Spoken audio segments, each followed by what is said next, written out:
The way modern dating works absolutely sucks for everyone.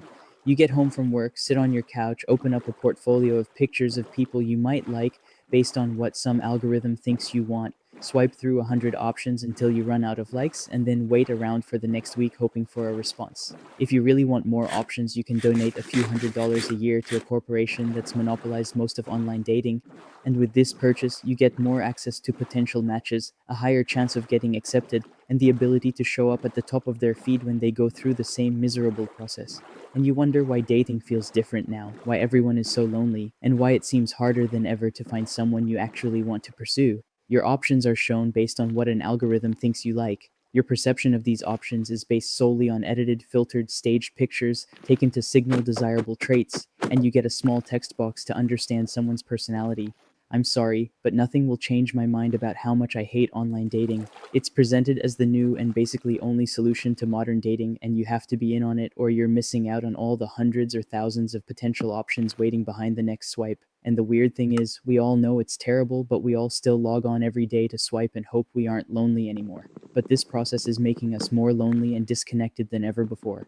The crazy thing is, there's a way to avoid this trap that's captured most of the modern dating market, a way to meet people you can connect with on a deeper level, a way to find that person you've always wanted to meet. And while it isn't easy, you and everyone you know should be doing it, or you're forever going to feel like you do right now. This is about your dating life and how to fix it. But to understand why I'm even talking about this, I need to give some backstory. See, I really wanted a long term relationship throughout college. I've always been more of a relationship guy. I wasn't into all the games and superficial stuff. I just wanted someone to take on dates, watch movies with, go on walks, and do cool stuff with. That's just how I am.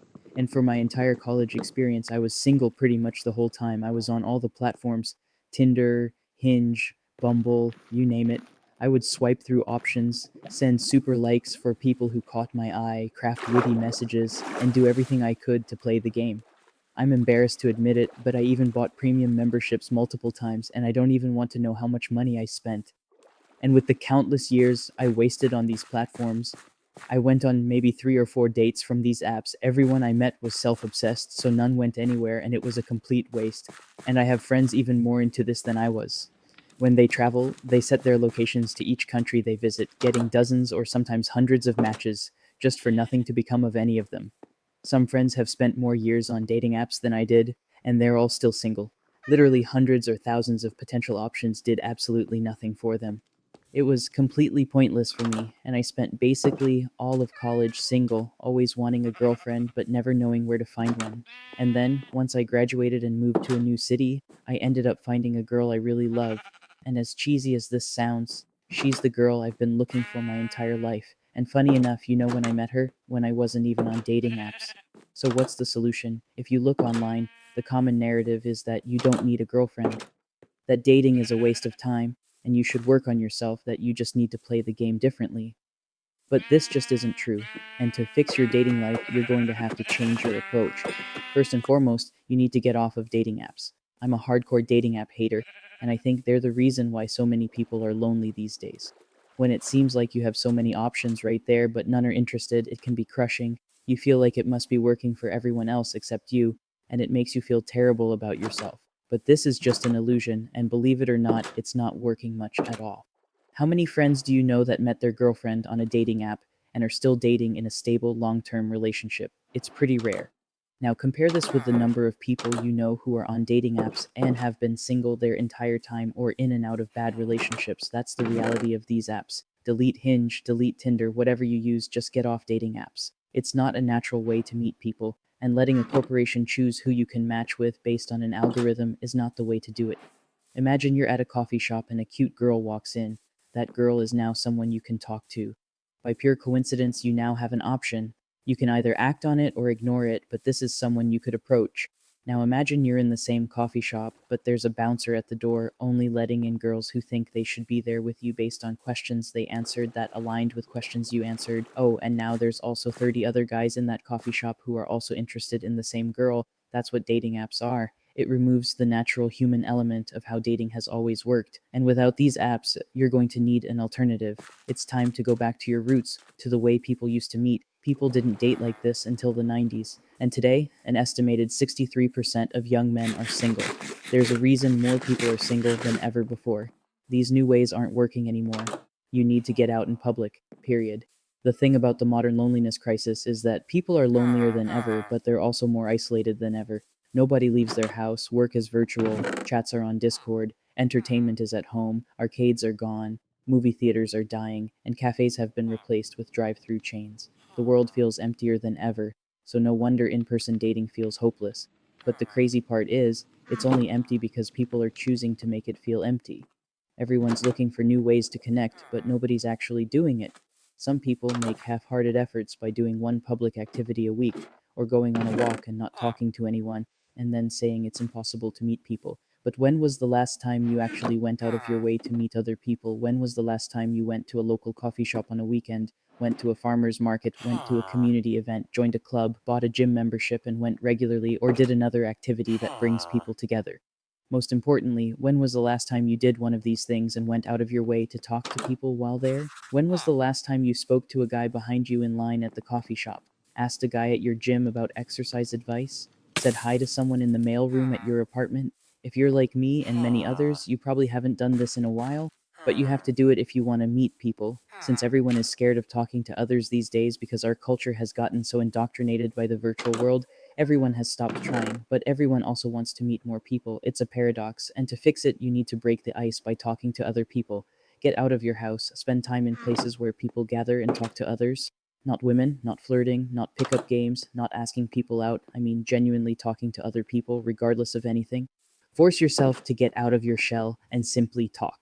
If you aren't comfortable doing this, you aren't going to be comfortable with the next step, so it's crucial to get better at talking casually. And dating aside, this is just good in general. It'll help with your work, career, friendships, and literally all other aspects of life. Make it a goal to talk to one new person a day or a week. It doesn't matter. You just have to try. Whether it's a simple hey or a compliment to a stranger, get out of your shell and speak to people, then your dating life will naturally start to improve. With this in mind, it's time to get some hobbies. Going in public and talking to people is great, but you need to find things you're truly passionate about to make these conversations more meaningful. You won't be able to truly connect with people unless you share at least one common interest. What are you passionate about? Do you like video games? What types of movies are you into? What's your favorite music? Do you play any sports? What books do you like? Think about what you love doing and make an actual list. A lot of people assume they don't have hobbies, but they just don't realize what they're passionate about. What do you find yourself doing regularly and enjoying? Start there. There's also value in picking up an actual hobby that requires you to show up in person. I got into rock climbing for a few years, and even though I wasn't that good, it was a place I could show up regularly to be around other people. Naturally, as I continued going, I met new people who were also into rock climbing, and we started talking more every time I ran into them. The reason I say to do this after you get comfortable talking to people is because hobbies are much more valuable when you know how to break the ice and chat with strangers. Now, you can not only chat with them, but you have something easy to chat about. Think of it like that. It makes conversations more likely to actually go somewhere. And once you do this, it's time for the hard step talking to people you're attracted to. You need to talk to girls if you want to meet a romantic partner, and there's no way around it. If you aren't into girls, it's the same thing. Talking to people you're attracted to is difficult, but you have to do it. Dating apps and social media have somehow made people think you don't need to do this to meet people, that you can hide behind a screen with no risk, slide into DMs, and swipe on apps for every connection. But this just creates shallow transactional relationships and people seeking validation. So if you want to actually connect with someone, it's going to require talking with them in person. You need to get experience talking to people you find attractive because if you treat them differently from other people, they'll be able to tell. I have a friend who was always successful on dating apps but couldn't hold a conversation with a girl in person if his life depended on it. He would get online dates and meet up, but girls wouldn't be interested because once they met him, he was nervous and stumbling over his words and trying to act cool the entire time. This happened because he didn't ever talk to girls in real life and only did it through the safety of the internet where there was no risk of rejection. When he spoke to girls in real life, he didn't seem like the same person because the fake virtual confidence was gone. So start talking in person simply to get more comfortable, and it'll work wonders for your dating life. Chat with people in those public places you're now visiting, but also talk to women you find attractive as well. Don't be scared of people you find attractive. They're no different from the dozens of random people you spoke to earlier. If you don't do this, you will shoot yourself in the foot with any potential dating interactions. You'll come across as a tryhard, inauthentic, or just kind of odd because you aren't being your natural self. When I met my girlfriend, I was perfectly comfortable talking to her because I knew how to hold a conversation with anyone, regardless of whether I was into them or not. Of course, I was a little nervous, but that nervousness decreased by 1,000% because I learned to talk to people regardless of who they are. And since I did this, I was my true self throughout our first interaction, and she saw me for what I actually am. By doing the stuff we've talked about so far, you're setting yourself up for the best chance at dating success. You're meeting people, becoming more interesting, spending less time on apps that make you feel like garbage, and talking to more people than ever before. And maybe now you have some potential options that you can pursue. But if you don't do this one simple thing, you might as well click off the video now because it's all pointless. You need to show people that you care. You need to be slightly vulnerable and you need to try. Modern male dating advice is stupid. It encourages people to play games, act detached, be tough and stoic, and all this other superficial stuff that makes the entire dating scene feel like a circus act. But it's just not true. If you meet a girl you like and want to pursue, show her you're interested, plan the first date somewhere cool, bring her flowers, open the door for her, tell her she looks beautiful, offer to pick her up and drive her home after. In my opinion, this is the definition of what a true man does, not the Andrew Tate-inspired superiority complex thing that most men have with women. It seems like the common message these days is to not be a simp, but how else are you supposed to make a girl feel special? Everyone already slides into her DMs, everyone already tells her she looks pretty through Instagram comments. So you gotta stand out. She doesn't want to date a rock. She wants to date someone who cares about her, listens to her, and is there to support her. And as much as the media tries to tell you otherwise, I can promise you that this is what all the high quality women actually want. You don't need to smother her and be needy, but you need to be clear with what you want. If you like her, show her that you like her. Don't play games and be a gentleman and be your authentic self. Don't hide the less acceptable traits because they will come out eventually and it'll cause problems if she doesn't already know about them. If you're a nerd, tell her your hobbies with pride. Girls love to see a guy who's excited and passionate about something, so don't hide it. Now, this isn't the full formula and there's a lot of other things we can talk about, but the point of this video is to help you realize that your Hinge and Tinder experiences do not define your ability to date, and that disconnecting from these toxic platforms and interacting with the world in a meaningful way will help you find someone you truly love. Your first step is getting out there. Once you do that, I think the rest kind of comes naturally. But if you don't try, nothing is going to change. How's your dating experience been? What do you find are the biggest issues for you? Let me know what you think in the comments and we could talk about it. If you enjoyed this, feel free to share this video with a friend. I'll see you guys next time and peace.